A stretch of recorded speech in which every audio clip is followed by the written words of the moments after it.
besar setiamu,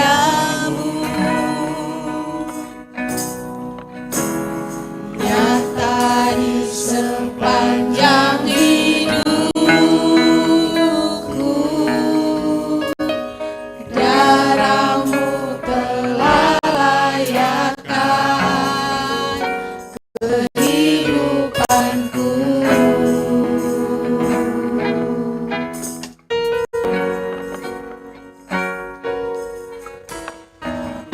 Tiada kata yang bisa lukiskan indahnya Kau Tuhan. Bagimu segala pujian dan kemuliaan. Saya undang untuk bangkit berdiri. Sungguh besar setiamu, nyata di sepanjang hidupku.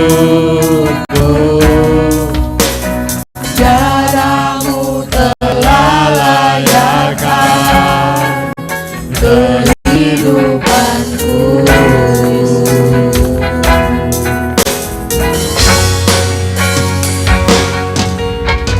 Tiada kata yang bisa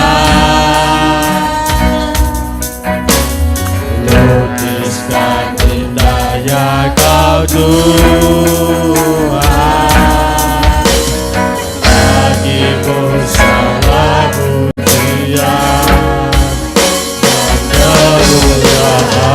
Bagimu segala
pujian dan kemuliaan.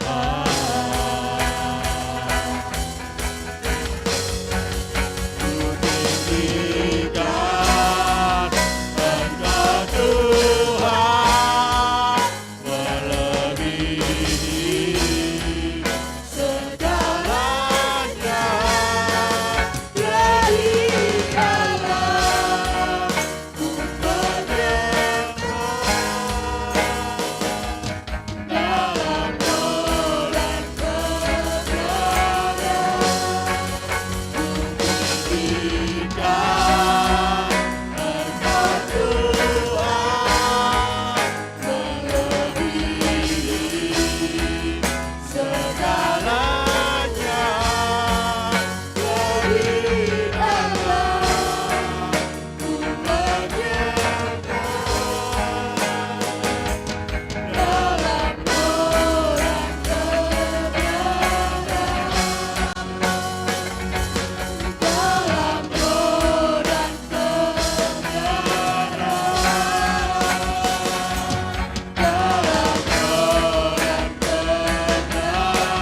memuliakan nama-Mu Tuhan.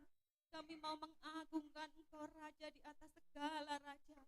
Engkau Allah yang maha besar. Engkau Allah yang mengasihi kami. Sungguh besar kasih setiamu kepada kami Tuhan.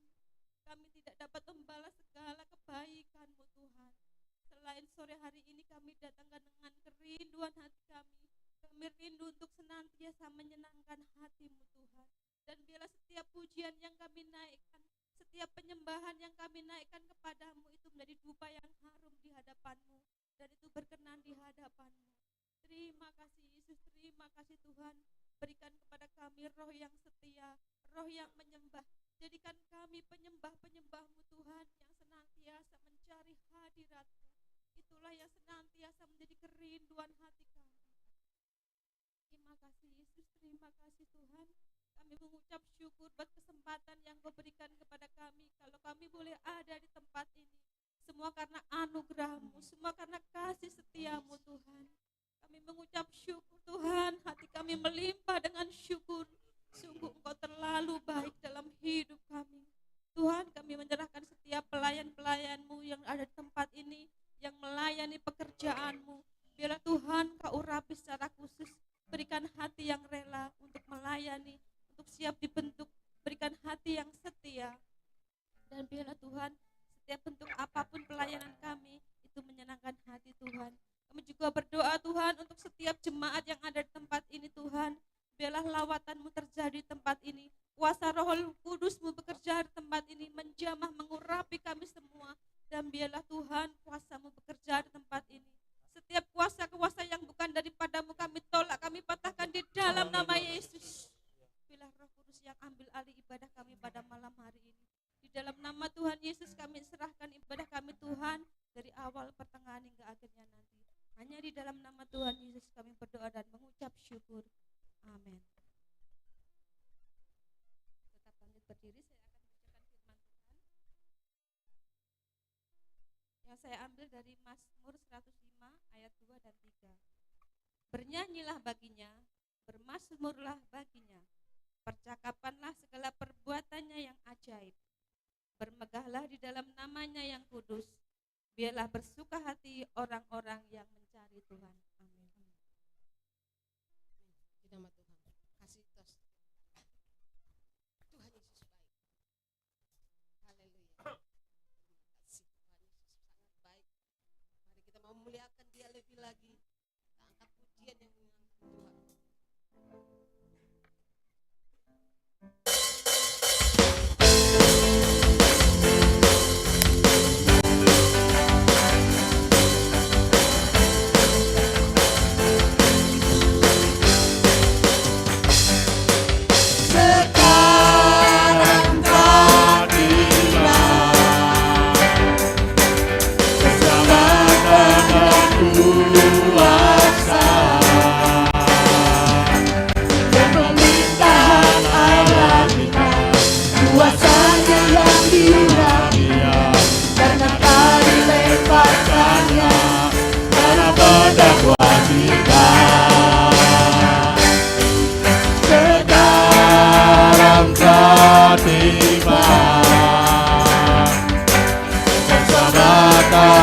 Kuasa dan pemerintahan Allah kita, kuasanya yang diurapinya, karena kami lepaskannya para pendakwa kita.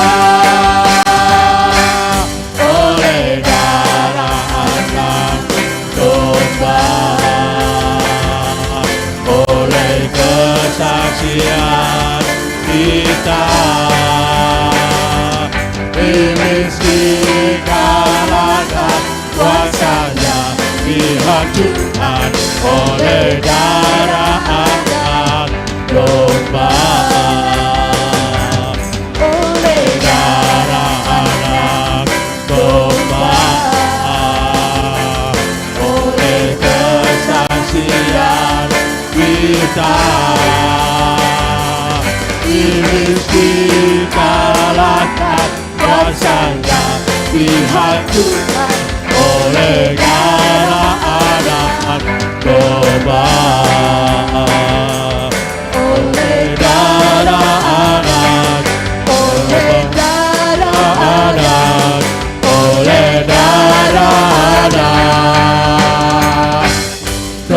sembah. Kuasa Allah tak terbatas, saudara. Tuhan yang ajaib, yang sungguh memberkati. Angkat lagi pujian, lebih semangat ya saudara. Bergoyang buat Tuhan. Haleluya. Haleluya.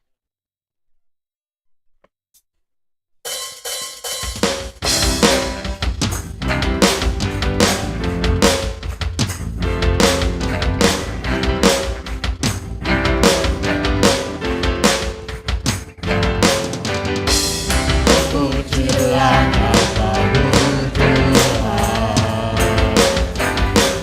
kuat dan penuh kemuliaan. Satu suara kami nyatakan, kebesaran-Mu tetap selamanya. Pujilah nama-Mu Tuhan,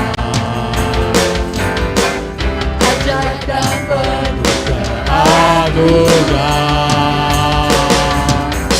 Satu hati kami nyatakan, kerajaan-Mu kekal selamanya.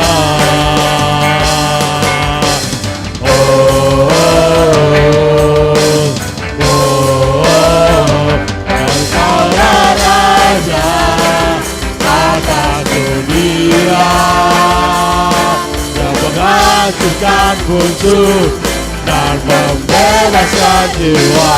Kami bersorak bertepuk tangan, Engkau Tuhan berjaya dan beritahu untuk selamanya.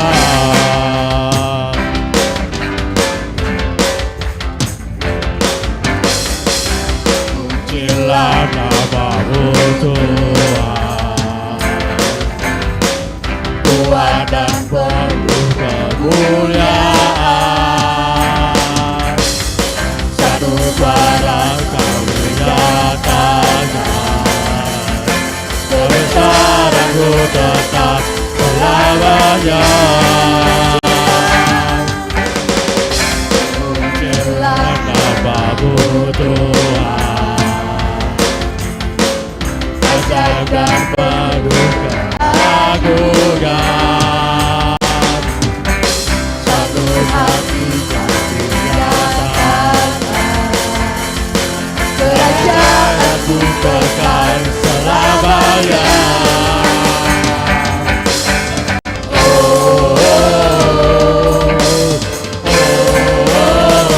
Engkaulah Raja atas dunia, yang menghancurkan musuh dan membebaskan jiwa. Kami bersorak bertepuk tangan, Engkau Tuhan berjaya dan memberitahu untuk selamanya. Atas dunia, yang menghancurkan musuh dan membebaskan jiwa. Kami bersorak bertepuk tangan, Engkau Tuhan berjaya dan memberitahu untuk selamanya. Dan memberitahu untuk selamanya. Dan memberitahu untuk selamanya. Silakan saudara.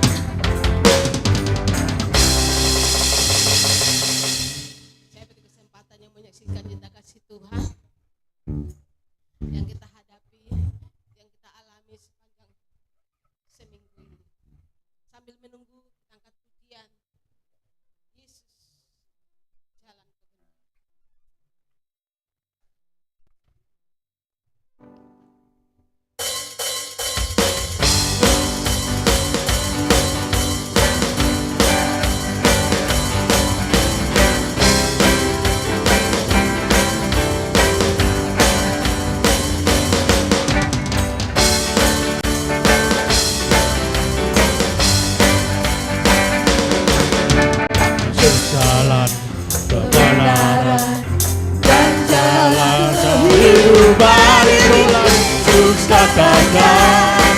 Aku percaya, amin.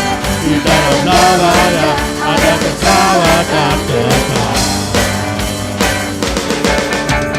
Yesus jalan kebenaran dan jalan kehidupan, itulah Yesus katakan. Aku percaya, amin. Di dalam namanya ada keselamatan kekal. Glory, hallelujah. Glory, hallelujah. Glory, hallelujah. Glory, hallelujah.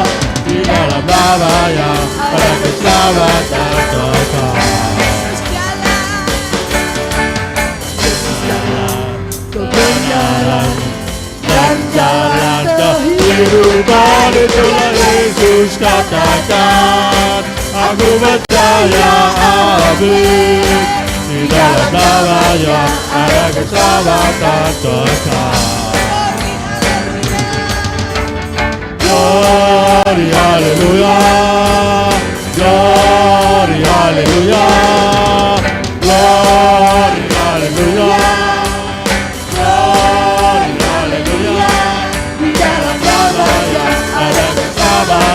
Kekal. Glory, hallelujah. Glory, hallelujah. Glory, hallelujah. Glory, hallelujah. Di dalam namanya ada keselamatan kekal. Di dalam namanya ada keselamatan kekal. Di dalam namanya ada keselamatan kekal.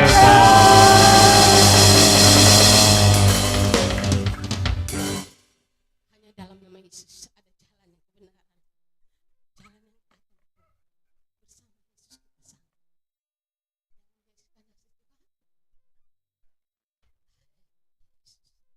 Tuhan tidak pernah meninggalkan setiap anak-anak yang berharap. Dia selalu setia. Setia kepada Dia. Karena Dia lebih setia memintai kita, Yesus. Haleluya. Jadikan kami penerangan Tuhan. Mari kita persiapkan hati kita untuk mendengarkan firman Tuhan. Kau Allah yang kami sembah, Allah yang kami kasih, Yesus.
jiwaku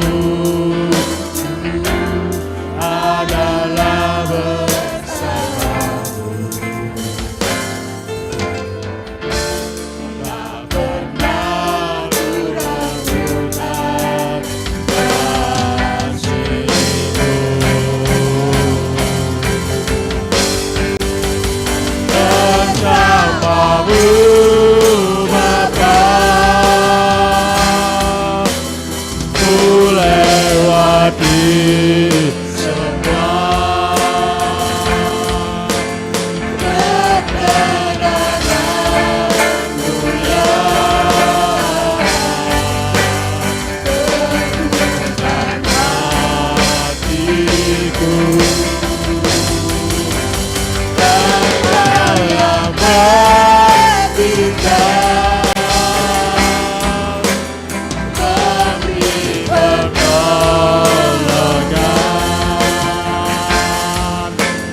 anugerah-Mu besar berlimpah bagiku.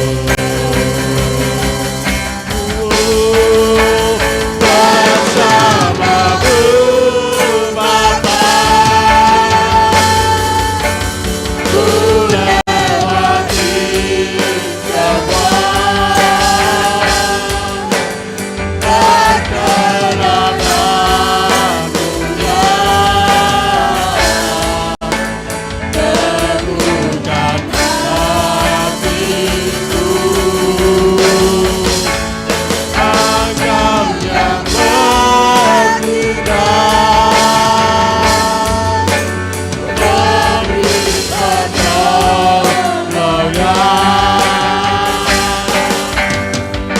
anugerah-Mu besar berlimpah bagiku.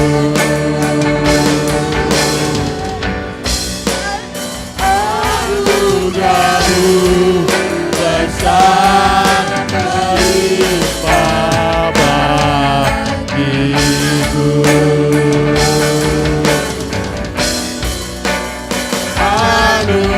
Anugerah-Mu besar berlimpah bagiku.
Terpuji Engkau Yesus.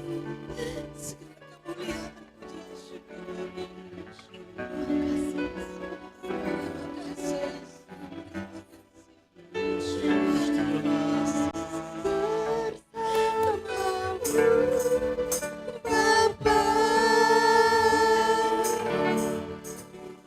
Ku lewati semua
dan hatiku. Engkau yang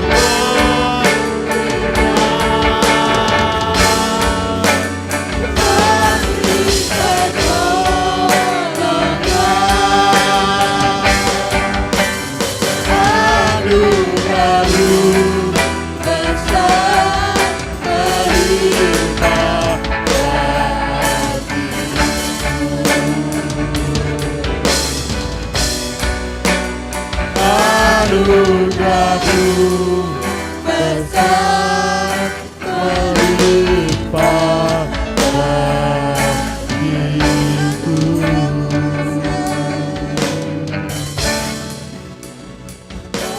Anugerahmu besar melimpah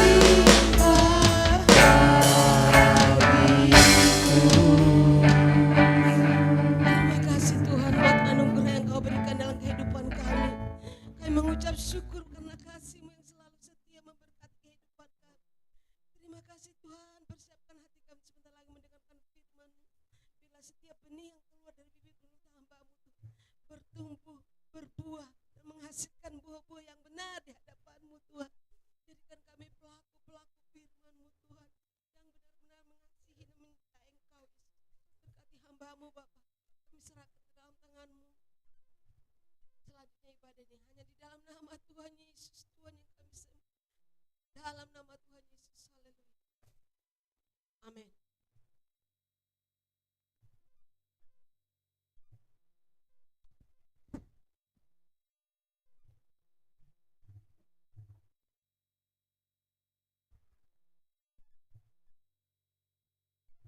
Puji nama Tuhan, selamat malam Bapak Ibu. Ada haleluya? Ya, suasana yang baru, tidak mengapa kita beribadah di hari Sabtu malam. Ya, karena besok jalan ini akan ditutup, tetapi itu seperti judul saya pada malam hari ini adalah bukan masalah. Katakan bukan masalah. Ya, nanti kita akan lihat masalah yang sebenarnya dalam hidup itu apa. Kita buka dulu di dalam Mazmur 90 ayat yang ke-12. Next.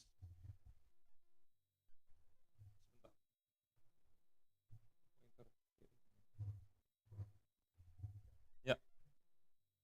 Mazmur 90 ayat yang ke-12. Kalau sudah ketemu, kita akan bangkit berdiri semua. Kita akan bacakan ayat ini bersama-sama. Mazmur 90 ayat yang ke-12. Dalam hitungan yang ketiga, 1, 2, 3. Ajarilah kami menghitung hari-hari, agar kami beroleh hati yang bijaksana.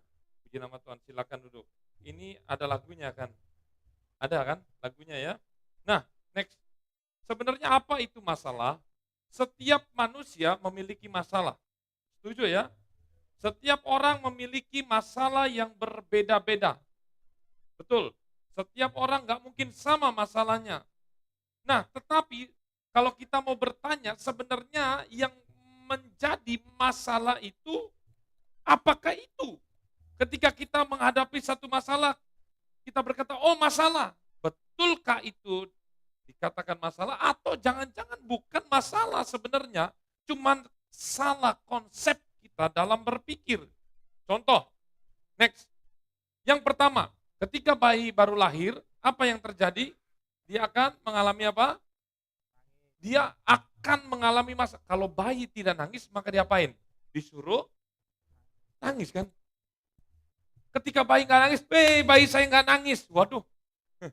Justru ketika dia tidak menangis, maka ini tanda-tanda bahaya. Susah loh disuruh nangis.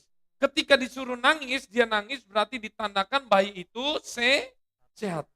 Setelah nangis, saya 3 kali nemenin istri saya, mulai dari operasi, sampai setelah operasi, sampai belajar namanya menyusui.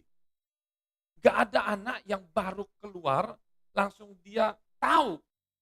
Menyusui itu bagaimana dia tahu, karena biasanya di dalam perut, dia memakai medianya menggunakan apa? Tali pusar. Sekarang begitu dia lahir menggunakan medianya yang harus dia konsumsi sebagai makanan adalah mulut.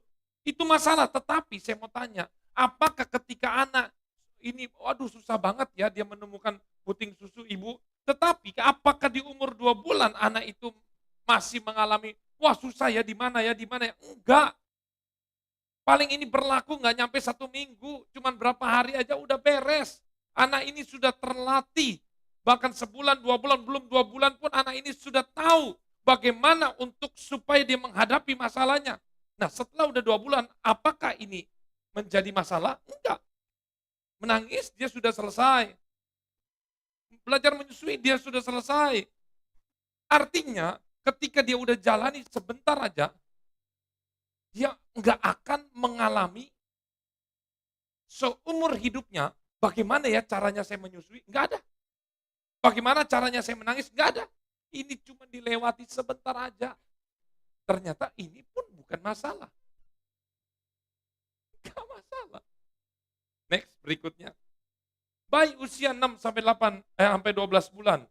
Biasa ini belajar duduk, belajar merangkak, belajar berjalan. Orang tua harus ekstra hati-hati. Ayo, ketika duduk kita bersorak-sorak.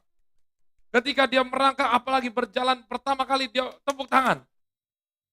Tapi kan nggak lucu ketika umur 5 tahun dia bisa berjalan, orang tua tepuk tangan. Karena itu sudah lewat masalahnya. Tetapi anak umur segini, itu adalah sebuah masalah bagi dia. Tapi ketika udah 3 tahun, masa duduk aja ditepuk tanganin, masa duduk aja kita katakan, oh itu masalah. Enggak, itu udah nggak normal. Ini kita bicara kasus yang normal. Bapak Ibu lihat, umur 3 tahun tidak akan mungkin ia mempunyai masalah yang sama. Artinya, ternyata kita lihat, ketika anak model seperti ini pun, dia mau belajar duduk, belajar merangkak, belajar berjalan, ternyata itu bukan masalah. Masalah yang sebenarnya nanti kita akan lihat. Next sebenarnya, mulai lagi tumbuh, udah lepas susu ASI, belajar menggabungkan kosakata, belajar makan sendiri, belajar pegang sendok. Tetapi apakah umur 5 tahun masih belajar seperti ini? Enggak. Apakah ada umur 7 tahun anak-anak masih nangis-nangis karena nggak dikasih ASI? Wah itu keterlaluan. Batasnya berapa tahun Bapak Ibu? 2. Ini udah nggak normal. Tuh, belajar menggabungkan kosakata, makan, mau. Nah, kan nggak benar tuh. Harusnya mau, makan. Duit, minta duit. Itu kan masih bingung tuh anak-anak kecil. Tapi kalau sudah mulai beranjak, umur 5 tahun mah udah cerewet. Sudah banyak anak-anak YouTuber, udah banyak. Jadi ternyata ada hal-hal yang kita lihat yang ternyata menurut orang tua lihat anaknya, oh masalah, enggak. Ternyata lewat begitu aja. Tiba-tiba anaknya sudah gede. Waktu kecil kita belajar B apa, ba. Itu kita udah senang, bisa ngomong. Begitu besar, udah TK, SD, anaknya ngomong terus, bisa diem nggak? Kebalikan kan? Tuh lihat. Sebenarnya ini nggak masalah. Next lagi. Anak umur 5 tahun belajar membaca, belajar menulis, menghitung. Tetapi ini ada batasnya. Sampai umur 10 tahun masih belajar 1 tambah 1 berapa. Ya masih, saya rasa anak-anak itu dididik sebenarnya bagi anak itu susah mah, tetapi masa 3 tambah 4 aja susah sama anak yang kelas 6? Tentu enggak. Betul kan? Artinya masalah bagi anak TK tidak masalah bagi anak yang kelas 6. Jadi ternyata yang menurut masalah itu juga bukan masalah, akan berlalu. Kemudian kalau udah SMP, SMA, kuliah, masalahnya tuh cuma ada 3 nih. Uang jajan, ya. Ketika menghadapi ulangan, dia mau belajar, ujian, kelulusan wisuda, aduh nanti di mana ya, kuliah di mana ya, begitu. Sekolah di mana ya, SMP di mana ya, SMA di mana ya, kemarin uang masuknya, wah itu uang masuk kan urusan orang tua. bukan urusan anak-anak. Itu dia. Ini yang menjadi masalah buat mereka sudah beralih.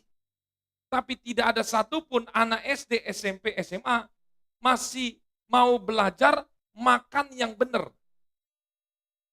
Ada di sini anak SMP, SMA masih belajar makan yang benar gimana? Enggak ada. Itu masalah sudah jauh lewat. Sudah tidak lagi menjadi masalah. Berikutnya lagi. Sudah 21 tahun ke atas, sudah berpikir kerja apa ya yang cocok. Nyari jati diri. Semuanya ini terus masalah hidup nih.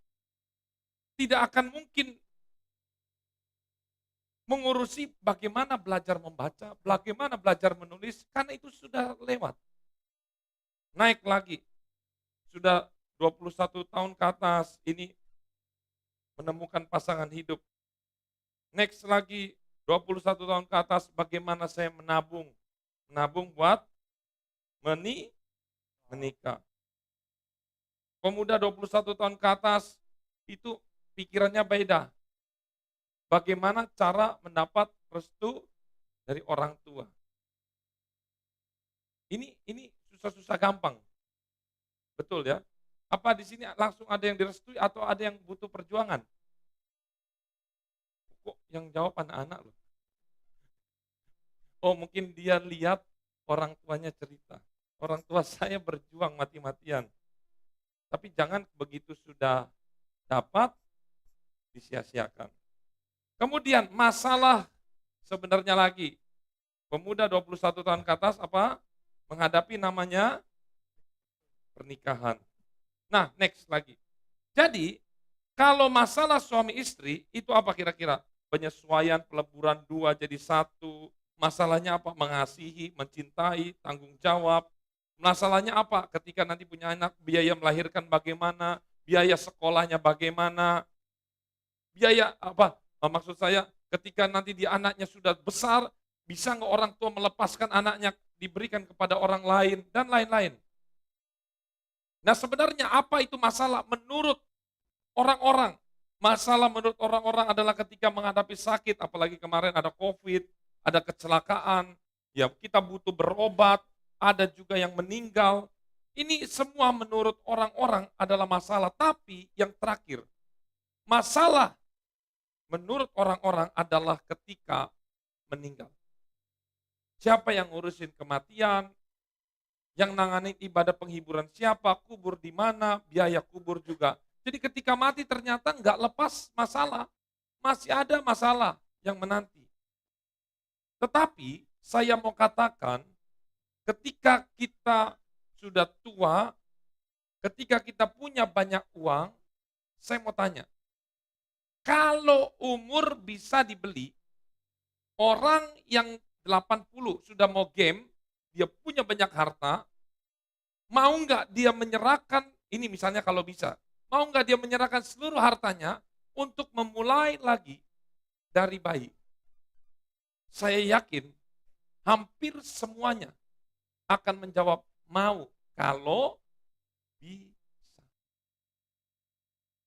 Anak kecil lihat orang tua, enak ya orang tua yang nggak sekolah ya. Orang tua lihat anak kecil, enak banget kamu nggak kerja ya. Ternyata semuanya enak. Betul kan? Jadi ternyata enak. Berarti kan sebenarnya nggak ada masalah di sini. Orang tua, kamu cuma ngurusin PR aja, udah susah dan segala macam. Anak-anak, Bapak nggak tahu sih sekolah zaman sekarang. Nah itu terus. Jadi menganggap masalah. Nah yang harus diperhatikan betul apa tidak itu masalah. Mari kita lihat nih. Jangan mengantuk ya. Pengkhotbah 3 ayat 19. Kita baca ini. Ternyata yang menurut kita masalah, menurut Amsal Salomo, karena dia sudah banyak belajar, banyak bekerja, banyak memberikan kidung pujian. Dikatakan Pengkhotbah 3 ayat 9, kita baca sama-sama, 1, 2, 3. Apakah untung pekerja yang dikerjakannya dengan berjerih payah? Ayat 10, aku telah melihat pekerjaan yang diberikan Allah kepada anak-anak manusia untuk melelahkan dirinya. Sampai sini dulu, sebenarnya ini Di sini ada banyak ayatnya di sini. Ada waktu untuk menabur, ada waktu untuk mati, ada waktu begitu. Tapi intinya di sini ada melelahkan dirinya. Ada yang dia bekerja, berjerih payah, dan menurut Salomo dia belajar siang dan malam mati-matian, dia bekerja, dia lelah, dia merasakan capek, dia merasakan dirinya seperti, aduh kok ini masalah banyak sekali. Tetapi dia jawab menurut hikmat yang diberikan Tuhan kepada Salomo di ayat 22. Tetapi aku melihat, baca Bapak Ibu pelan-pelan, bahwa tidak ada yang lebih baik bagi manusia daripada bergembira. Pekerjaannya ini yang dimaksud adalah masalah-masalah yang dihadapinya itu dari kecil sampai besar. Sebenarnya itu adalah kegembiraan. Itu adalah sukacita. Sebab itu adalah bahagianya. Sekali lagi Bapak Ibu kita baca. Sebab itu adalah ternyata masalah menurut Salomo itu bahagianya. Karena siapa yang memperhatikan kepadanya apa yang terjadi sesudah dia. Jadi Bapak Ibu kita lihat di sini next. Masalah sebenarnya bukan pekerjaan. Ya. Masalah itu sebenarnya pekerjaan yang belum diselesaikan. Kan itu kan menjadi masalah. Ketika PR belum selesai, oh itu masalah. Tapi kalau udah selesai, dapat nilai 100, apakah masalah? Enggak. Dia akan bersuka cita. Ketika kita bekerja, bangun pagi, pulang sore, itu masalah. Tapi kita akan bersuka cita ketika kita mendapat upah. Betul ya? Coba Bapak Ibu, saya mau tanya. Bapak Ibu mau hari-hari Bapak Ibu bekerja mendapat upah seperti normalnya atau Bapak Ibu dijamin kerjanya cuma makan, tidur, minum. Makan, tidur, minum. Tidak bekerja apapun, makan apa aja, boleh tidur, minum.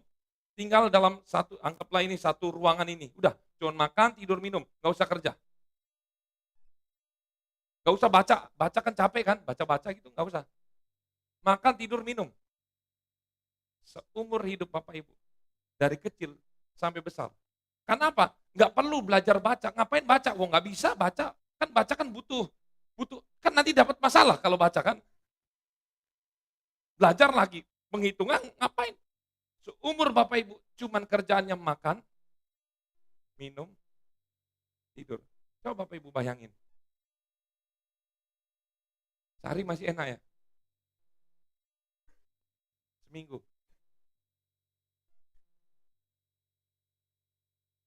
Apalagi ibu-ibu bilang bosan, apalagi bapak-bapak. Sangat bosan. Bapak-bapak kan misalnya kerja selama misalnya seminggu di luar gitu, kerja terus. Tapi ada saat-saat momen waktu COVID kemarin bagaimana? Ayo. Waktu COVID kemarin banyak yang di rumah kan? Di rumah terus kan? Kerjanya cuma apa? Makan, tidur, minum, HP. Terus besok pagi. Capek Mbak? Lehernya capek? Sakit? Sakit? Enak enggak? Enggak. Terus coba tanya anak-anak, ketika kemarin libur panjang 1 bulan, bagaimana? Aduh, kapan libur? Nih dikasih libur 1 bulan. Ketika udah libur 1 bulan, udah 2 minggu. Kapan? Masuk. Ayo. Katanya sekolah melelahkan, banyak PR. Tapi kenapa kok kangen sekolah? Kenapa pekerjaan itu melelahkan? Tapi kenapa kita mau bekerja? Ternyata itu adalah kesenangan. Betul. Jangan menganggap masalah pekerjaan yang wah saya hadapi itu justru adalah kesenangan. Lihat Bapak Ibu, saya masuk dalam hal yang paling serius nih. Next. Yang kita anggap masalah, mundur. Yang kita anggap masalah adalah tantangan. Itu sebenarnya bisa mundur. Yang kita anggap sebagai masalah sebenarnya itu adalah tantangan hidup. Di close saja. Adalah tantangan hidup supaya kita sebagai manusia, ini penting.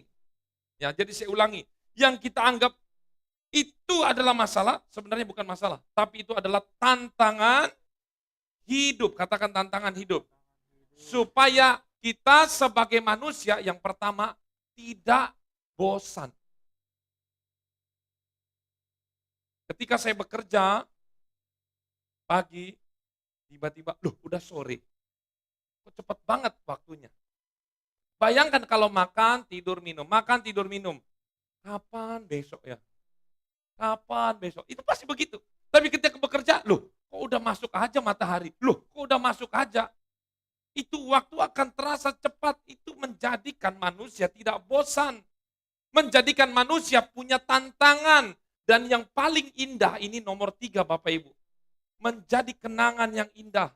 Nanti ketika anak-anak ini udah besar, sudah tua, punya anak-anak, dulu bapakmu ini pernah kerja di sini, masuk tambang 100 km ke bawah, misalnya kerja di Freeport begitu, tambang emas, wah di situ muncul ada binatang-binatang, wah pokoknya wah segala macam rupa. Dia cerita ketika dia naik berkendara, tiba-tiba ada singa lewat, wah itu jadi cerita kenangan.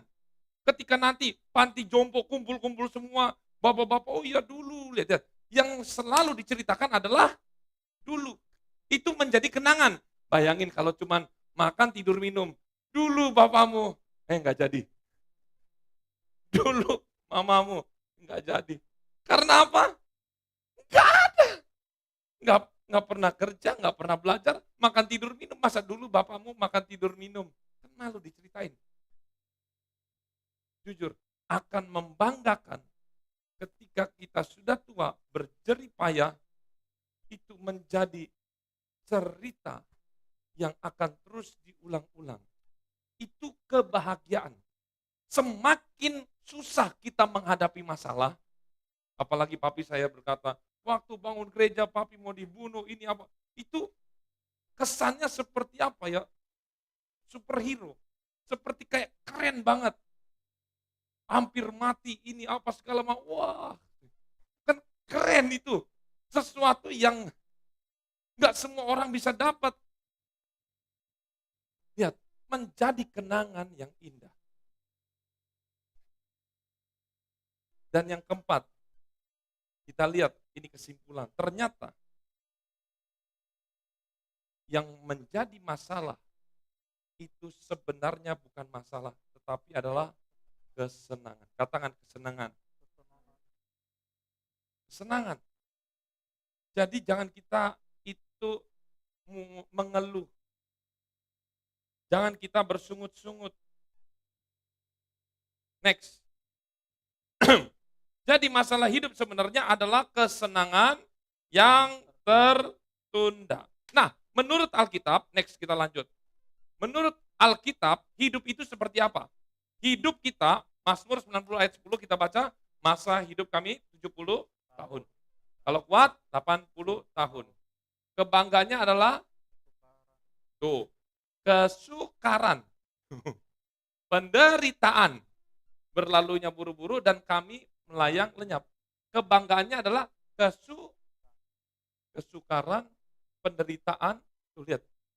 Kebanggaannya, orang tua 70-80, tahu nggak, bapak tuh susah hidup ini. Makan aja pakai nasi jagung, kamu enak pakai nasi 75.000. Berapa sekarang berasnya? 75.000 ya, sekitar segitu ya, 5 kilo ya. Bapak makan jantung pisang, kamu makan jantung sapi, kan enak tuh. Lu lihat, ini nih, dulu bapak ini penderitaan. Dia kebanggaannya semakin orang itu mengalami penderitaan di masa lalu, semakin dia menjadikan itu kebanggaan di hari tuanya. Apalagi berbahagia bapak-bapak, anak-anak yang orang tuanya mungkin pahlawan nasional, tembak-tembakan sama Belanda, mungkin kita anak-anak sampai nganga semua, wah, ya ada mortir, dur. Kita kan senang tuh begitu, wah, papa saya superhero. Padahal mungkin dulu nggak seperti itu, tapi ditambah-tambahin. Ya. Lihat ini. Kebanggaan orang tua adalah kesukaran dan penderitaannya. Next. Apa menurut Alkitab hidup itu Yakobus 4 ayat 44, hidupmu itu sama seperti uap. Yang sebentar saja lalu lenyap. Siapa di sini yang masih ingat? Ini anak-anak nggak usah, pasti masih ingat. Yang bapak ibu-ibu masih ingat masa TK atau umur 5 tahun, 4 tahun. Ada yang masih ingat? Ingat? Atau udah lupa? Saya beberapa bagian ada yang masih ingat. Banyaknya yang lupa. Main prosotannya di TK saya masih ingat. Ya. Tetapi saya melihat kok cepat banget ya. Tiba-tiba sudah menikah, tiba-tiba sudah ada sebegini banyak. Kok cepat sekali berlalunya. Ternyata betul hidup itu seperti uap. Yang kemarin saya saksikan ada seorang bapak, dia berkata kepada keluarganya, bapak akan fokus kepada keluarganya umur 50 tahun. Setelah itu bapak akan curahkan untuk keluarganya. Jadi sebelum itu dia mati-matian peduli amat, pokoknya yang bapak ini hanya kasih uang. Setelah bapaknya udah 50 tahun, anaknya udah umur sekitar 25 sampai 30 tahun. Sudah gede-gede.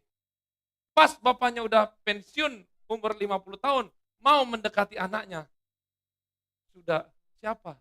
Kamu siapa? Udah seperti kayak orang lain. Lihat sini. Bapak ini tidak berpikir bahwa waktu itu berlalunya sangat cepat. Niatnya baik, dia ingin membangun rumah tangga, dia ingin mencukupi semua keuangan. Tetapi momen-momen masa kecilnya anak-anak ini hanya ingat kepada ibunya, kepada bapaknya. Hati-hati loh. Karena manusia itu seperti uap. Amin. Mazmur 103 ayat 15. Adapun manusia, hari-harinya seperti rumput, seperti bunga di padang. Demikianlah ia berbunga. Apabila angin melintasinya, maka tidak ada lagi ia. Dan tempatnya tidak mengenalnya lagi. Dan saya mau katakan, ini dia. Berapa ayat terakhir, kita lihat. Hidup menurut Alkitab Pengkhotbah 7 ayat 1. Nama yang harum lebih baik daripada minyak yang mahal. Dan hari kematian lebih baik daripada hari kelahiran. Pergi ke rumah duka lebih baik daripada ke rumah. Harusnya Bapak Ibu, manusia itu lebih senang kemana? Ke pesta. Tapi kenapa ke rumah duka itu lebih baik? Menurut Alkitab, karena di rumah dukalah kesudahan setiap manusia. Jadi ternyata ketika kita datang ke rumah duka, kita ingat bahwa saya pun sebentar lagi akan seperti yang di hadapan saya. Oleh karena itu jangan menjadi orang yang menyia-nyiakan hidup. Makanya itu, hendaklah orang memperhatikan. Ya. Kemudian berikutnya adalah mengapa Alkitab sangat serius membicarakan arti hidup ini. Karena Bapak Ibu, ada sesuatu yang sangat serius setelah kematian. Alkitab tidak berbicara masalah dalam hidup, tapi rata-rata Alkitab bicara sangat serius itu setelah kematian. Karena masalah yang sebenarnya adalah setelah kematian itu tiba. Jadi saya mau katakan, Bapak Ibu, yang menurut kita masalah sebenarnya itu bukan masalah. Tapi masalah yang sesungguhnya itu, nih lihat nih, masalah yang sesungguhnya itu adalah ketika kita hidupnya tidak takut akan Tuhan, kemudian kita mengakhiri hidup kita alias kita mati-matinya kita itu tidak di dalam Tuhan.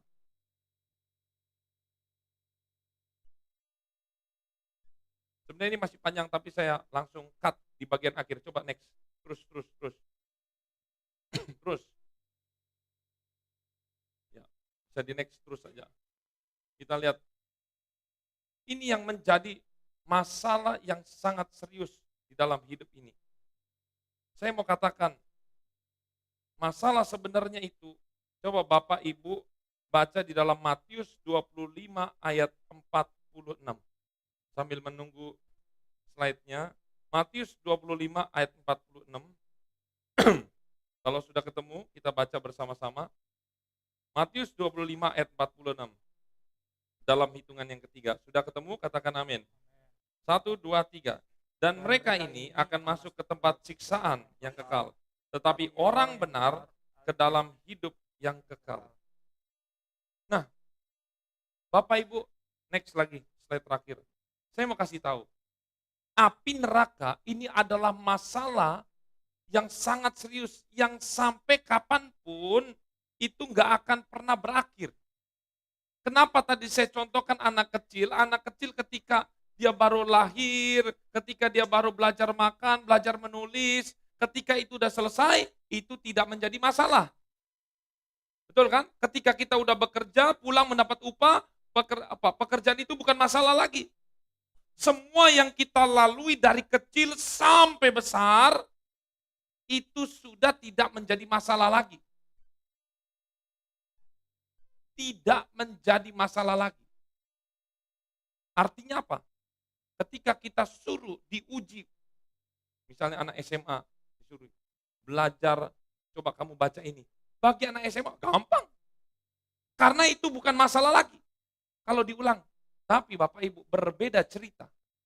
Ketika ada seorang Kristen, yang katanya Kristen, masuk di dalam neraka, itu masalah tidak akan pernah berakhir sampai kapanpun. Kita hidup setahun, 2 tahun, 100 tahun, 1000 tahun, selama-lamanya hanya akan ada di api neraka. Sebenarnya yang menjadi masalah tuh ini. Ketika manusia merasa lapar, itu masalah. Kemudian dia bekerja, dia mendapatkan makan. Masalahnya selesai. Kalau udah di neraka, saya mau tanya, caranya bagaimana mau pindah dari neraka ke surga? Udah tidak bisa lagi. Ketika haus, kita punya masalah, kita cari, dapat minum, selesai masalah. Ketika kita sakit, kita istirahat, minum obat, masalahnya selesai. Semua itu ternyata bukan masalah. Yang kita katakan sakit, kekurangan, ini, itu, biaya ini, arisan lah, apa segala, semuanya yang kita anggap masalah, bukan masalah karena akan berakhir. Setuju Bapak Ibu? Aduh, kemarin kan ada kesaksian, saya belum bayar uang buat anak sekolah, itu masalah banget, aduh nanti uang. Ternyata begitu udah bayar, udah lega pelong-pelong. Iya, kan enggak sampai seumur hidup, aduh, enggak, itu udah selesai, sudah. Tetapi Bapak Ibu, beda cerita kalau orang sudah masuk sini, tidak akan pernah bisa berakhir. Ada satu video, bisa tolong di close. Minimal kita akan lihat neraka itu seperti apa. Ini saya download, mungkin saya akan coba tes.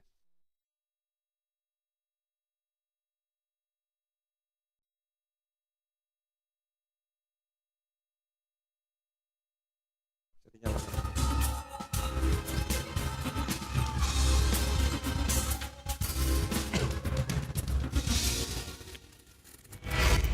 Hai Jesiers, kamu berada di channel Fakta Alkitab. Kehidupan setelah kematian di dalam agama apapun menyisakan 2 tempat yang berbeda.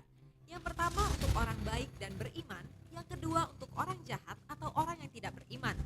Untuk orang jahat dan yang tidak beriman akan menghuni tempat yang disebut neraka. Apa yang Alkitab katakan?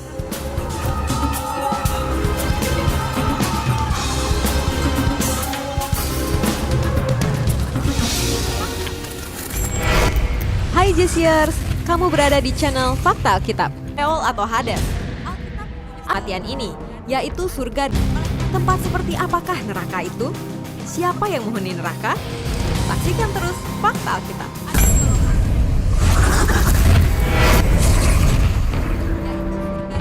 Alkitab ditulis dalam bahasa Ibrani dan Yunani.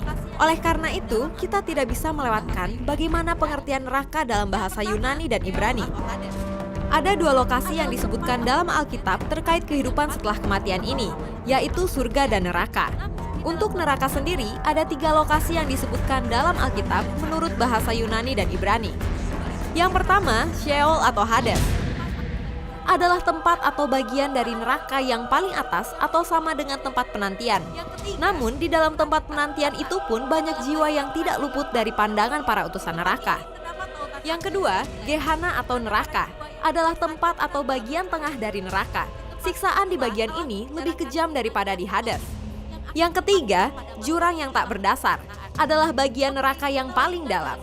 Di tempat ini terdapat lautan api dan belerang di mana para jiwa yang berdosa direndam dalam lautan itu. Di tempat itu pula Allah memenjarakan si naga atau iblis yang akan dilepaskan pada masa 7 tahun penderitaan. Oke, Ini tempat kita lanjutkan bahas satu penampungan persatu ya, Jesiers. Semua manusia yang Sheol mati nggak ada yang alias masuk barzakh neraka, masuk adalah sini dulu. kata dalam bahasa Ibrani yang merujuk kepada dunia orang mati. Kata ini dalam bahasa Inggris diterjemahkan dengan kata hell. Alkitab Perjanjian Baru, saatnya Yesus wafat, dimakamkan, dan bangkit kembali. Sejumlah ayat Alkitab Perjanjian Baru diyakini menyeratkan bahwa Kristus turun ke alam barzakh ini untuk membawa orang-orang benar ke surga.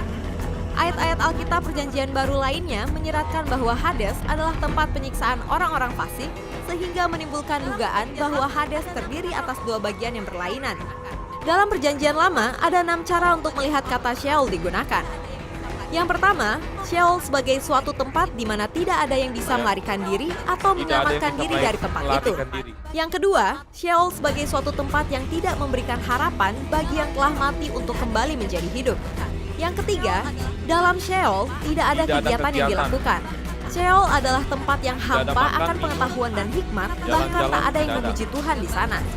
Yang keempat, kata Sheol digunakan untuk menggambarkan sebuah tempat bagi manusia setelah ia meninggal. Yang kelima, Sheol merujuk kepada nama tempat di mana orang-orang jahat akan berada setelah meninggal. Yang keenam, kata Sheol juga menjadi suatu tempat yang menahan orang-orang benar. Namun, orang-orang tersebut akan ditebus oleh Tuhan. 1 Petrus 4 ayat 6, itulah sebabnya maka Injil telah diberitakan juga kepada orang-orang mati supaya mereka sama seperti semua manusia dihakimi secara badani, tetapi oleh roh dapat hidup menurut kehendak Allah. Sebelum menuju ke neraka atau surga, orang-orang yang mati berada di tempat penampungan atau masa antara atau intermediate state.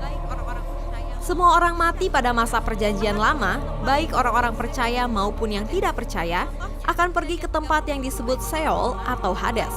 Contohnya, Kejadian 37 ayat 35, Ayub 14 ayat 13, Ayub 17 ayat 13, Mazmur 88 ayat 4, Yesaya 38 ayat 10 menunjuk pada orang-orang percaya yang hidup di masa Perjanjian Lama yang saat mati pergi atau turun menuju Hades atau Sheol.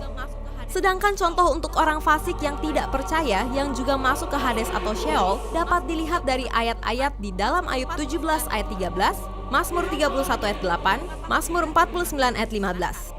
Sheol atau Hades ini bukanlah surga dan bukanlah juga neraka, tetapi tempat penampungan sementara orang-orang yang telah meninggal. Lokasi dari Sheol atau Hades ini berada di pusat atau inti bumi. Bagaimana dengan Lazarus yang di pangkuan Abraham dan orang kaya yang disiksa dalam Lukas 16 ayat 22-31? Ada yang beranggapan bahwa pangkuan Abraham adalah surga, sedangkan tempat siksaan orang kaya itu adalah neraka.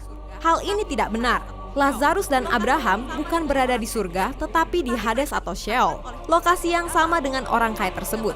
Tetapi mereka dipisahkan oleh jurang yang dalam yang mustahil dapat diseberangi. Yang satu disebut pangkuan Abraham, yang lainnya disebut tempat siksaan atau alam maut. Pangkuan Abraham ini disebut juga Firdaus. Ketika Yesus mati, ia menuju Firdaus bersama-sama dengan pencuri yang disalibkan di sebelah kanannya yang percaya kepadanya. Setelah kebangkitannya, ia membawa mereka dan Firdaus itu ke surga. Nah, bagian neraka yang kedua dan ketiga akan kita bahas pada video berikutnya minggu depan. Demikian fakta Alkitab tentang neraka. Ya, itu adalah singkat cerita mengenai neraka. Ada 3 tingkatan, Hades dan neraka itu sendiri, dan satunya itu sebenarnya hanya untuk kepalanya, yaitu Satan, iblis itu. Tetapi yang saya mau tegaskan bahwa pada malam hari ini, persiapkan hidup kita. Hidup kita itu sudah ditebus oleh darah Yesus. Sebentar kita akan menikmati perjamuan kudus, roti dan darahnya. Kita akan menjadi satu dengan Yesus dan kita tidak akan menuju ke tempat yang kita lihat barusan. Mari kita masuk di dalam doa. Kita akan nyanyikan pujian darahnya amat kuasa.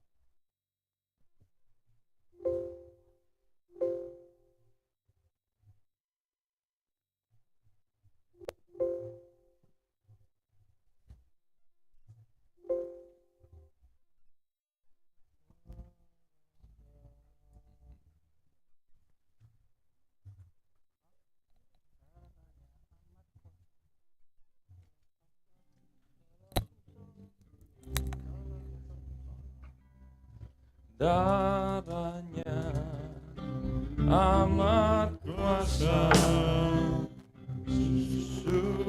sucikan dari dosa, lepaskan segala dosa. Darahnya tebus saya. Darahnya, mari petugas perjamuan bisa maju ke depan. kuasa, sucikan dari dosa, lepaskan segala susah, darahnya tebus saya, darahnya amat kuasa, sucikan dari dosa, lepaskan segala susah, darahnya tebus saya,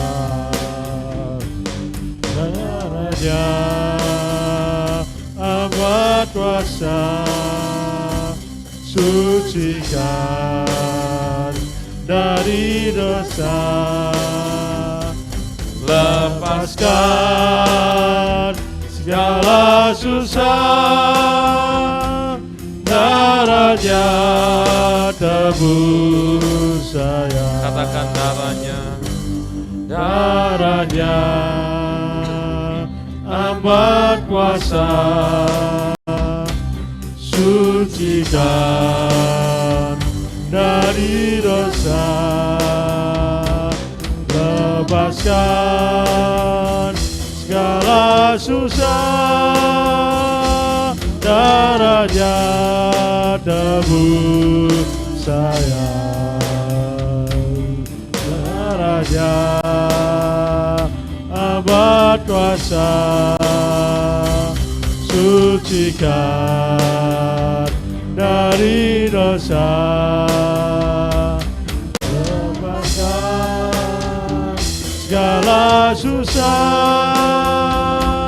darahnya tebus saya, darahnya amat kuasa, sucikan dari dosa, lepaskan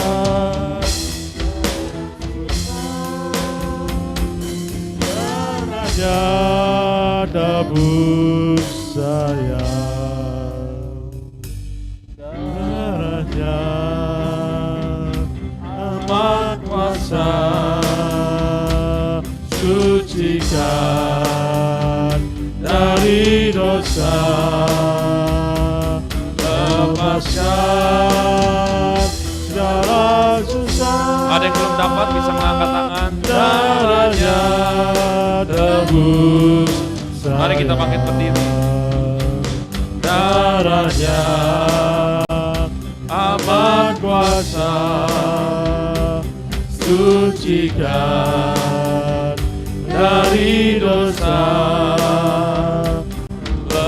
bebaskan segala susah, darahnya tebus saya. Mari kita mengingat kematian Yesus di kayu salib. Dia mati karena dia tahu masalah yang sebenarnya bukan di dunia ini, bukan sakit penyakit, bukan kebutuhan ekonomi, tetapi dia lihat dan dia tahu masalah sebenarnya manusia ketika masuk ke dalam kerajaan api neraka. Oleh karena itu dia turun ke dunia. Dia mati untuk saya dan Bapak Ibu. Dengar firman Tuhan, kita angkat tinggi-tinggi roti kita. Sebab apa yang telah kuteruskan kepadamu, telah kuterima dari Tuhan. Yaitu bahwa Tuhan Yesus pada malam waktu ia diserahkan mengambil roti. Dan sesudah itu ia mengucap syukur atasnya. Ia memecah-mecahkannya dan berkata, inilah tubuhku yang diserahkan bagi kamu. Perbuatlah ini menjadi peringatan akan aku. Kita makan dalam nama Yesus. Kita angkat cawan kita. Sesudah itu ia mengambil cawan, sesudah makan, lalu berkata, cawan ini adalah perjanjian baru yang dimeteraikan oleh darahku. Perbuatlah ini setiap kali kamu meminumnya menjadi peringatan akan aku. Kita minum dengan iman dalam nama Yesus. Mari kita masuk dalam penyembahan. Kita agungkan dia. Haleluya, haleluya. Karena salib kami hidup. Karena salib Ku hidup karena salibmu. kami menang. Ku menang. Engkau yang berkuasa, sanggup untuk melakukan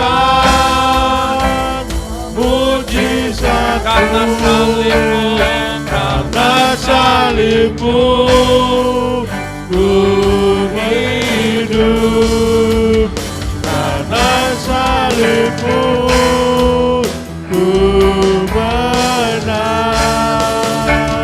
Engkau yang berkuasa, sanggup untuk melakukan Karena salibmu, karena salibmu ku hidup. Karena salibmu ku menang. Engkau yang berkuasa, sanggup untuk melakukan mujizat-Mu. Engkau yang berkuasa, Engkau yang berkuasa, sanggup untuk melakukan mujizat-Mu. Hidupku. mari kita sembah Tuhan. Kita mengatakan terima kasih Yesus. Hanya karena salibmu. Haleluya.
Tuhan.